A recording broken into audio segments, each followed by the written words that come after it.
эрүүгийн хэрэг хэн шийдвэрлэх ажиллагаа хийгдэж байна. За хамгийн ихнийх нь 2020 бол 330 дугаартай буюу одоо эрүүгийн эдийн засгийн ангийн 24-2. За дараачих нь эрүүгийн эдийн засгийн ангийн 24-3-аар химийн аюултай бодисыг одоо хууль бусаар эргэлтэнд нэвтрүүлсэн.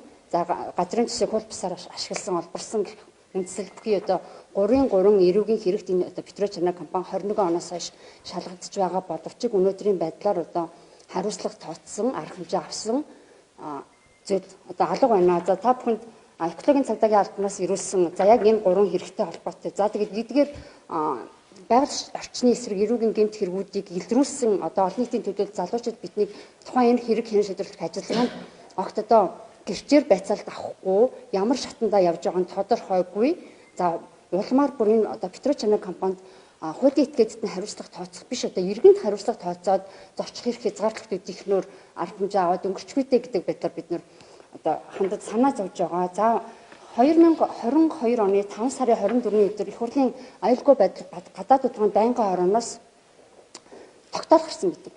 За энд одоо анх удаага газрын тосны асуудлаар бүтээгдэхүүн ах гэрээний үр өгөөжийг нэмэгдүүлэх зорилгоор одоо их хурлын байнгын хорооноос 2022 оны 10 сарын 1-ний дотор гээд бүтээгдэхүүн ах гэрээг сайжруулах, шинжилэн сайжруулах Монгол улсад одоо үр өгөөжтэй байх тал дээр анхаарлаа хандуулж ажиллахыг засгийн газарт үүрэг болгосон. Харамсалтай нь энэ тогтоолын биелэлд өнөөдрийг хүртэл одоо биелээ олж ажиллаагүй байгаад байна. За тийм ч учраас бид нэр 22 оноос одоо идэвхтэй одоо энэ газрын тос болон энэ одоо салбарт үйл ажиллагаа хууль бусаар явагдаж байгаа үйлдэлүүдийг илчилсээр ирсэн. Илчлээд явах бүртээ дандаа ингээд зөрчлийн актаар торгуулийн арга хэмжээг ерсөө иргэнээрч одоо төрийн бас байгууллагуудаараа ч ингээд үзэж бодлоо илэрхийлж хууль бус үйлдэлийг илчилж тий одоо хариуцлага тооцохыг шаардсныхаа төлөө байнгын ингээд цагдаагийн байгууллагаас зөрчлийн арга хэмжээнд бид нар авахцаар байна. Тэгээд ямар учраас энэ шаардлага одоо арга хэмжээнүүдийг авдаад байгаа явдлыг бас манай залуучууд үргэлжлүүлж тайлбарлана. За сэтгүүлчтэй өдрийн мэндийг хүргье.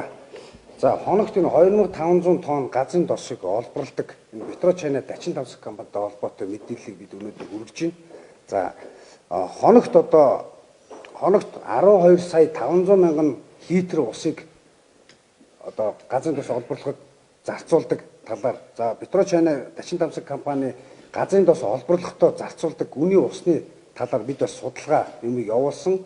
Төрийн байгууллагатай болон одоо явуулсан байгаа. Тэгээд энэ дээр бол хоногт 12 сая 500 мянган литр усыг зүгээр сул асгаж байна, хэрглэж байна. Тэгээд 1 литр газрын досыг одоо би энд бодис жишээ болгоод оруулж байгаа. 1 литр газрын дос олборлохын тулд 5 литр гүний усыг зарцуулдаг. За энэ маань одоо зах зээлийн үнэлгээгээр бол манайх 1 литр газрын досыг 200 төгрөгөөр арилждаг. Тэгвэл энэ 1 литр досыг олж байгаа 5 литр ус маань өнөөдрийн байдлаар 5000 төгрөгтэй ингэ байна. Тэгэхээр энэ юуг харуулж байна гэвэл өнөөдрийн энэ 200 төгрөг олохын тулд ирээдүйн үр хойчийнхоо уух усны усыг зүгээр цөлмж байна. Тэ? Би өгөхээр чи өгөх гэж байгаа юм шиг. Тэ? Өнөөдөр бид нар болж байгаа ирээдүйд бидний үр хүүхэд устай байна уу, усгүй байна уу, энэ цөлжилт үүснэ үү? Ерөөсөө эдгээр эрх баригчдад болон энэ гадны хөрөнгө оруулагч нэртэй энэ компаниудад ямар ч хамааралгүй байгаад байна. Тэгэд энийг Петрочана Дачин Тавсаг компани бол олон жилийн явцад бол усны гэрээгүйгээр усыг бол захиран зарцуулж ирсэн байдаг. За энэ нь бол одоо нэг хуулиндаа бол за нөхөн төлбөрийг тооцох ийм зүйл заалттай байгаад байгаа. За бидний тооцоосноор бол одоо төдийгөөс өдний хүртэл ингээд захиран зарцуулсан гүний усанд нь 30 тэрбумаас 200 тэрбум төгрөгийн нөхөн төлбөрийг одоо тооцох хэмжээний байгаа. Тэгэд энийг яагаад энэ хуулийг хэрэгжүүлдэг юм бэ те? Манай төр засаг өөрөө хуулийг хэрэгжүүлдэггүй. Энэ хуулийг хэрэгжүүлэхгүй байх нь хэн ашигтай юм бэ? Хиний ашиг сонирхлын төлөө манай төр засаг, манай хууль үйлчлээд байна. Хиний эрх ашиг хамгаалаад хаацаалаад байгаа юм бэ те? Улсын байцаагч, прокурор, за тэгээд усны сав газрын захиргаа бүгдээрээ энийг мэдж байгаагүй л маш ихээр мэдж байгаа, хамгийн ихээр мэдж байгаа. Гэтэл хуулийг хэрэгжүүлдэггүй.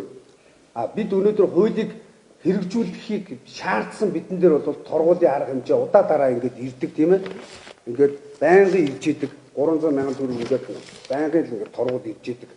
За энийг дурдах байна. Тэгээд мөн одоо бид нар одоо дандаа одоо бид тодорхой нотлох баримтанд дүгнэлтэн дээр тулгуурлаж мэдээллийг өргөдөг.